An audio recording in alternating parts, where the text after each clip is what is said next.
Hello, everyone. Welcome back to 3 News Now. I'm Stephanie Haney. Today is Wednesday, September 22nd. Thanks for being here for our top stories from WKYC.com and our WKYC app. We start today with an update on what we know about the death of Gabby Petito. Remember, over the weekend, a body was found that matched her description near the Grand Teton National Park. Well, yesterday, the coroner's office confirmed that the body was hers and ruled that she died by a homicide. Let's take a backtrack now to how this all started. On July 2nd, she departed on a trek across the country with Brian Laundrie, her fiance. But on September 1st, Brian Laundrie returned to Florida, where they had been living with his parents alone in the van that they had shared on that cross-country trek. It was late August when Gabby Petito's parents last heard from her. And then fast forward to September 15th, Brian Laundrie became a person of interest in the disappearance of Gabby Petito after police said his lack of information was hindering the investigation. Northport, Florida police said that he had not made himself available to be interviewed by investigators or provided any helpful details that would lead them to figure out what happened to the missing, now confirmed to be dead, 22-year-old Gabby Petito. And since then, Laundrie has now gone missing, and the search for Laundrie continues. We will bring you updates as we have them available. Here in Ohio, the Republican-led House of Representatives has introduced a new bill. This is introduced by Representative Kyle Kohler of Springfield.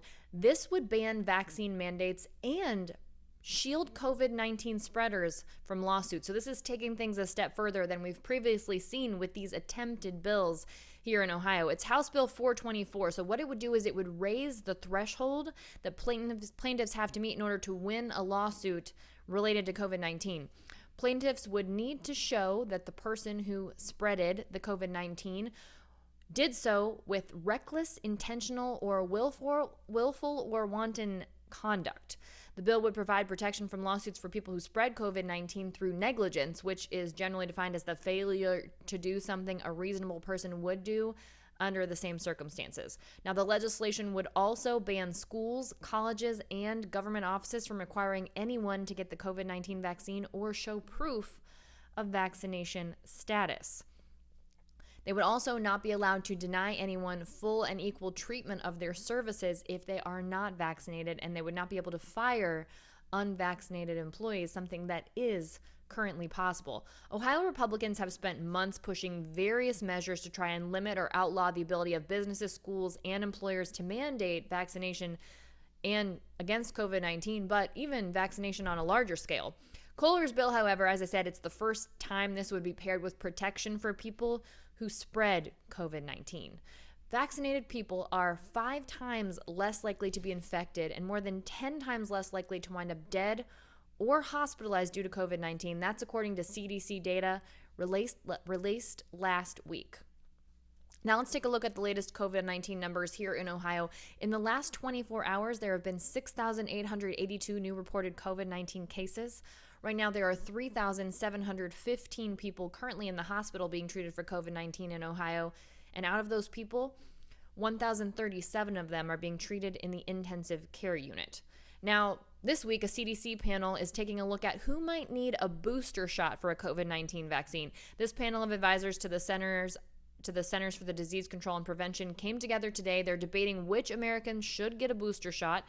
This is something that has taken up a lot of conversation and interest lately. It was a few days ago that a different advisory group, this one serving the Food and Drug Administration, rejected the sweeping White House plan to dispense COVID-19 booster shots to nearly everyone. Instead, what that panel did was that panel endorsed booster shots of the Pfizer vaccine only for senior citizens and people at high risk from the virus, COVID-19. Last week's FDA advisory panel decision, just the first step for the government to set its booster policy, by the way. The FDA itself still has to decide whether it agrees with that recommendation and will authorize Pfizer boosters for that particular subset of our population. And if it does, the CDC must then recommend who should get the extra shots after hearing from its own advisory committee on immunization practices. That meeting is scheduled to extend into Thursday, again, starting today. Here in the U.S., the priority is still to vaccinate the unvaccinated. And the CDC says that's the vast majority of COVID-19 cases, by the way, are unvaccinated people. And these levels that we're seeing are levels that we have not seen of cases since last winter. About 182 million Americans are fully vaccinated. That's about 55%, almost 55% of the total U.S. population. Now, you may remember in 2020, the Butler County Sheriff who said that he would not be the mask police, he would not be the curfew police. Well, now he's saying he won't be the vaccine police. This was on Tuesday. Sheriff Richard K. Jones put a statement out on Facebook stating that he does not intend to be part of the vaccine police. This is as mandated vaccines become more common across the state and across the country. Here's what he said. We are not the vaccine police. The sheriff's office will not be going door to door, and we will certainly not be checking vaccine cards before you enter a restaurant or any other establishment for that matter. He also said that he's not anti-vaccine, but he looks at the same issue the way he looked at mask mandates when he made this comment before. He says, I have received the vaccine. I'm not opposed. With that being said, if you want to be vaccinated, that is your right as an American citizen. If you do not want to be vaccinated, I believe that is your right as an American citizen as well. So the point he's making there is that law enforcement, in his view, not the people who should be taking a look at these mandates and who should be enforcing them. Something we talked a lot about, the issue of enforcement, when these mask mandates were first rolling into our lives about a year and a half ago now. Now let's turn our attention to Sunday when the Cleveland Browns will take on the Chicago Bears here at First Energy Stadium. We have an update from Cleveland Browns quarterback Baker Mayfield on how his left shoulder is doing. Fortunately for the Browns, it does not seem that he's got any lingering effects, at least not any that will keep him out of the game on Sunday against the Bears. Here's what Baker said in his standard style when he was asked about his shoulder. Still attached.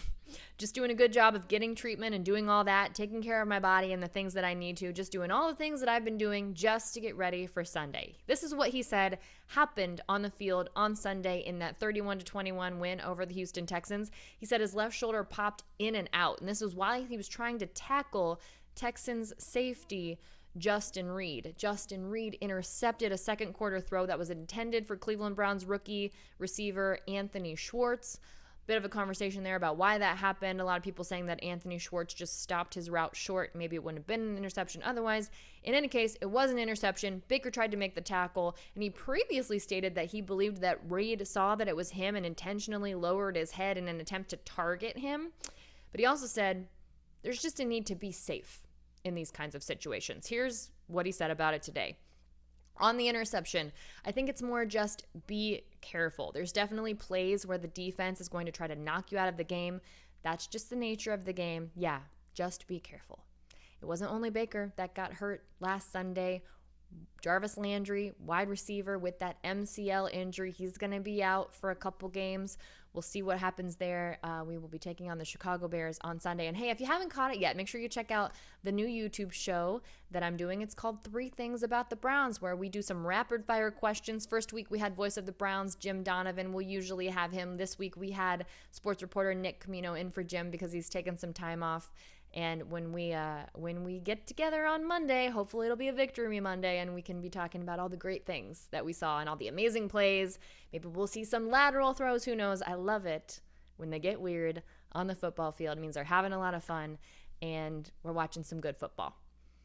Before I let you go here, I have to let you know about the Legal Aid Society of Cleveland hosting its annual Jam for Justice event. That's tonight. It's from 5 p.m. to 9:30 p.m. I will be there. I'll be co-hosting the event with DJ Brad Wolf, who is also a lawyer. It's going to be a lot of people involved in the legal field having a good time. Live bands. Now, here's the deal. I'll be behind the scenes live at the Great Lakes Science Center with the great people from the Legal Aid Society of Cleveland. They had hoped to have the event in person on the lawn at the Great Lakes Science Center, but if you're in Northeast Ohio and you looked out your window, it's kind of rainy out there. So because of that, because of COVID-19 concerns, they've decided to move it virtual. So you can still participate. You can join us at 5 p.m. through 9:30 p.m. You can do it virtually.